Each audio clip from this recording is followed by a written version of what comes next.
بسم الله الرحمن الرحيم. الرحمن علم القرآن خلق الإنسان علمه البيان الشمس والقمر بحسبان والنجم والشجر يسجدان والسماء رفعها ووضع الميزان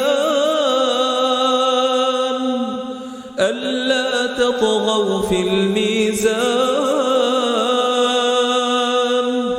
وأقيموا الوزن بالقسط ولا تخسروا الميزان والأرض وضعها للأنام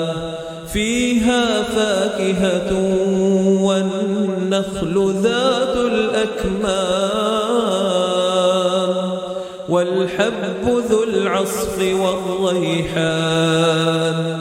فبأي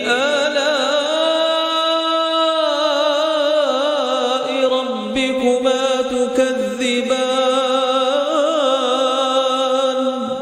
خلق الإنسان من صلصال كالفخار وخلق الجان من مارج من نار فبأي آلاء ربكما تكذبان رب المشرقين ورب المغربين فبأي آلاء ربكما تكذبان مرج البحرين يلتقيان بينهما برزخ لا يبغيان فبأي آلاء ربكما تكذبان يخرج منهما اللؤلؤ والمرجان فبأي آلاء ربكما تكذبان وله الجوار المنشآت في البحر كالأعلام فبأي آلاء ربكما تكذبان كل من عليها فان ويبقى وجه ربك ذو الجلال والإكرام فبأي آلاء ربكما تكذبان يسأله من في السماوات والأرض كل يوم هو في شأن فبأي آلاء ربكما تكذبان سنفرغ لكم أيها الثقلان فبأي آلاء ربكما تكذبان يا معشر الجن والإنس إن استطعتم أن تنفذوا من أقطار السماوات والأرض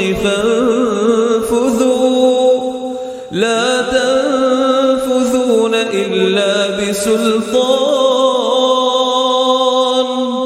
فبأي آلاء ربكما تكذبان يرسل عليكما شواظ من نار ونحاس فلا تنتصران فبأي آلاء ربكما تكذبان تكذبان فإذا انشقت السماء فكانت وردة كالدهان فبأي آلاء ربكما تكذبان فيومئذ لا يسأل عن ذنبه إنس ولا جان فبأي آلاء ربكما تكذبان يعرف المجرمون بسيماهم فيؤخذ بالنواصي والأقدام فبأي آلاء ربكما تكذبان هذه جهنم التي يكذب بها المجرمون هذه جهنم التي يكذب بها المجرمون